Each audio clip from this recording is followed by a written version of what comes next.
When the Great Depression hit in 1929, the world didn't just fall into poverty. It fell into silence. Factories that once roared with industry shut down. Farms, once green and thriving, turned to dust. And the familiar sound of machines was replaced by something far louder, something that echoed in the hearts of millions: hunger. By 1933, a staggering 15 million Americans were out of work. That's 1 in every 4 people. Families who had lived comfortably in booming cities, dreaming of a prosperous future, found themselves standing in endless breadlines, their faces etched with a mix of shame and desperation. Bank accounts, the savings of a lifetime, simply vanished overnight. And for the first time, people realized that security, the very foundation they had trusted most, had been a fragile illusion all along. So how did they survive when everything collapsed? The answer isn't just in history books. It's in the quiet, desperate, and ingenious ways ordinary people adapted. In small towns across the country, barter systems emerged from the ashes of the economy. Money had lost its meaning because there simply wasn't any left. A farmer with a few extra eggs might trade them for a new pair of shoes for his son. A bushel of potatoes could be exchanged for a much-needed haircut. People learned to live without cash, relying instead on the skills and resources of their neighbors. It was a return to a more fundamental way of life, built not on currency, but on community trust. In the cities, survival was a daily act of creativity and resourcefulness. Mothers, with no money for new clothes, would take down old curtains and stitch them into dresses for their daughters. Fathers, their shoes worn thin from walking miles in search of work, would repair them with pieces of cardboard, just to keep going for another day. Children, instead of playing in parks, would scavenge for scraps of coal near the train tracks, hoping to find enough to keep the family warm for one more night. Every day was a battle against the cold, against hunger, against despair. To save on rent, families crowded together. 2, sometimes 3 families would share a single small home, pooling their meager resources and sharing the burden of their new reality. Others, with nothing left to lose, packed what little they had into worn-out cars and headed west. They were chasing rumors, whispers of jobs in the fertile fields of California. They became known as Okies, though they came from all over the Dust Bowl states. Many never found the work they dreamed of. Those who did often found themselves living in makeshift shanty towns, crudely built from scrap wood, tin, and anything else they could find. They called these places Hoovervilles, a bitter tribute to President Hoover, the man they blamed for their plight. But amid all this desperation, something remarkable happened. A profound resilience began to shine through. Communities became families. Strangers, once just faces in a crowd, became lifelines. Churches and local charities opened soup kitchens that served millions of meals, often the only meal a person might have that day. People started depression gardens, turning tiny unused patches of land, in backyards, on rooftops, in vacant lots, into sources of food. They grew beans, onions, and tomatoes, anything that could help them survive. Then, nature itself turned cruel. The Dust Bowl descended upon the Great Plains, a terrifying series of dust storms that buried farms, homes, and hopes. The sky would turn black in the middle of the day.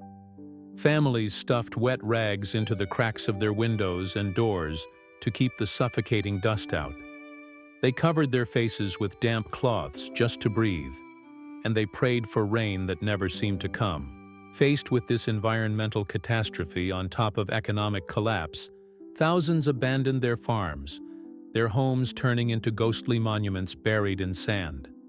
They joined the exodus west, carrying with them nothing but a sliver of faith. Entertainment became another form of survival. People couldn't afford luxuries, but they could find escape. The radio became the centerpiece of the home. Families would gather around it in dimly lit rooms, listening to comedies, dramas, and music. President Franklin D. Roosevelt's fireside chats were particularly powerful. His calm, reassuring voice traveled through the airwaves, giving Americans a sense of connection and hope. For a few moments, it felt like the president was speaking directly to them, not as abstract citizens, but as individual survivors who were seen and understood. And yet, looking back, the greatest survival story of the Great Depression wasn't about economics or government programs. It was about the human spirit. In the face of unimaginable hardship, people discovered that even when money disappeared, kindness could multiply. Neighbors shared what little food they had. Families shared beds to keep warm. Strangers shared prayers and words of encouragement in the breadlines. In the middle of absolute collapse, when the systems they trusted had failed them completely, Americans rediscovered something priceless: each other. They learned that their true wealth was not in their bank accounts, but in their capacity for empathy, community, and shared humanity. That spirit of resilience and community is a powerful lesson from our past. It shows us what we're capable of when we come together. Picture this: America, the early 1930s. The Roaring Twenties have come to a screeching halt, replaced by a silent, creeping despair. The stock market has crashed, banks have failed, and a quarter of the workforce is unemployed. This is the Great Depression. What did people learn during this time of unprecedented hardship? It wasn't just about surviving. It was about how to start again from absolutely nothing. In 1933, a new voice echoed across the nation. Franklin D. Roosevelt, taking his oath of office, delivered a message that would reshape America's spirit. The only thing we have to fear is fear itself. These weren't just words. They were a promise of action. His New Deal programs were a lifeline, giving millions of jobless Americans a chance to not just subsist, but to rebuild their lives and their country. Think about the Civilian Conservation Corps, the CCC. Suddenly, hundreds of thousands of young men, who had been idle and hopeless, were given a purpose. They were sent out into the wilderness, planting billions of trees, restoring our national forests, carving out trails in parks we still enjoy today, and building bridges that still stand as a testament to their labor. They were paid $1 a day, and most of it was sent back home to their families. It was more than a job. It was a way to restore dignity. Then there was the Works Progress Administration, the WPA. This was a truly revolutionary idea. It recognized that a nation isn't just built with bricks and mortar, but also with art, culture, and knowledge. The WPA hired everyone from laborers to artists. While some were laying the very foundations of modern America, building roads, schools, and hospitals, others were painting murals, writing guidebooks for every state, and documenting the stories of ordinary people. They were builders of hope, creating a cultural and physical landscape that defined a new American identity. But long before the government stepped in with these massive programs, the real story of survival was unfolding in kitchens and communities across the country. People were already rebuilding, one small act of ingenuity at a time. This was survival born from necessity, and it was a masterclass in resourcefulness. Mothers became masters of invention. They taught their families the art of stretching a single, meager meal into 3. Recipes born from this era have become legendary. Have you ever heard of Depression cake? It's a cake made without milk, butter, or eggs, the very ingredients that were once considered essential, yet it was sweet. It was a treat, and it was a small joy in a world that had few.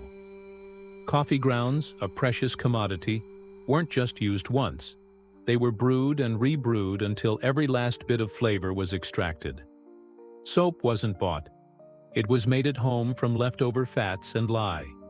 Every scrap of fabric was saved for patching clothes. Every seed was carefully planted in a backyard garden, and every single resource was stretched far beyond what seemed possible. Finding work was a constant, grueling struggle.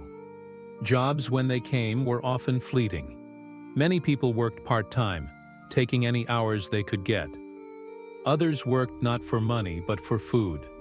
A few vegetables, a loaf of bread, a bit of milk. Teenagers, seeing the desperation in their parents' eyes, felt a heavy burden. Many, some as young as 13 or 14, left home to lighten the load on their families. They became modern-day nomads, joining traveling work crews or riding the rails, hopping onto freight trains in a dangerous, desperate search for opportunity in the next town, or the one after that. It was a gamble. Some found work and sent money home. Others never came back. Yet, through all this suffering, a fierce sense of pride remained. It was a core part of the American character that refused to be extinguished.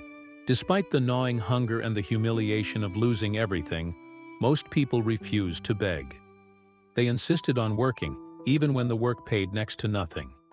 To them, survival wasn't just about the physical act of staying alive.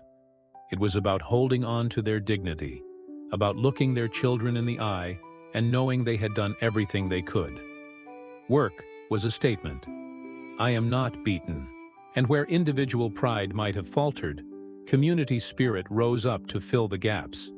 This spirit turned despair into a quiet, stubborn endurance. Neighbors who had little themselves pooled their money to help a friend whose farm was on the brink of foreclosure. In a powerful act of defiance against the banks, penny auctions became a symbol of this unity. When a family lost their home and the bank came to auction it off, the entire community would show up. They would intimidate any outside bidders, and then bid just pennies on the dollar for the house and all its contents. Then, they would immediately sell it all back to the original family for the same paltry sum. It was a quiet rebellion, a relentless demonstration that humanity was more valuable than any bank ledger. This collective strength was the glue that truly held the nation together. Slowly, almost imperceptibly at first, the economy began to breathe again in the late 1930s. The gears of industry, silent for so long, began to turn. Factories that had been shuttered started to reopen. In the Dust Bowl, the rains finally returned, and the parched land began to recover. And then, history turned another page. The outbreak of World War II demanded a new kind of mobilization. Suddenly, the same people who had stood in breadlines just a few years earlier became the backbone of the arsenal of democracy. The women who had mastered the art of stretching a potato went to work in factories, building planes and ships. The men who had built parks for the CCC now built the machinery of war. They had survived the worst economic crisis in modern history, and it had forged them into something unbreakable. They had lost everything, but in the process, they had learned everything that truly matters. They learned that real wealth isn't paper money or stocks. It's perseverance, skill, and the will to keep going. They learned that hope isn't something you can buy. It's something you build, day by day, with your own two hands and the help of your neighbors. And they learned the most important lesson of all, that when the systems we rely on fail, when the banks collapse, and the government seems powerless, our shared humanity is the last and most valuable currency we have left.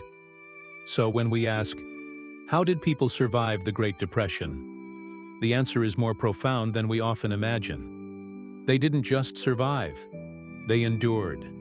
They endured hunger, humiliation, and a hopelessness that would have broken lesser spirits.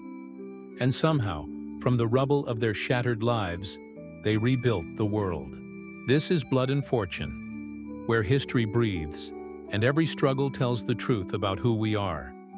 If this story moved you, show some love, like, share, and subscribe, so we never forget what real survival looks like. Thanks for watching.